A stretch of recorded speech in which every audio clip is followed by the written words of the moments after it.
आमे शिखिबा नष्ट न कर बेल समुद्रु आमे जानिबा हेबा पाई विशाल पिंपुड़ीटी शिक्षा दिए जे पुआ कर्म तत्पर ताउठारु शिक्षा मिले जे हेबा आमे चतुर दुखरे भी सुखी हुआ तो कही थाए गोलाप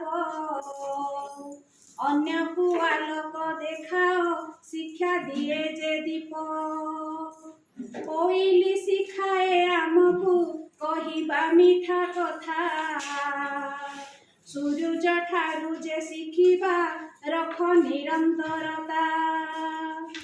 सहनशीलता गुणटी शिक्षा दिए पृथ्वी वृक्ष को हे पर लगी जे मोर जीवन देवी मो कथा मानरे सभिए तुमे हुआ सजाग परहित पाई सर्वदा छिड़ा हेबारे आग तेबे जाई हेबो सार्थक मणिष जन्म आम सुकर्म करी आमे विषे रखिबा नाम। धन्यवाद दीदी बढ़िया कविता।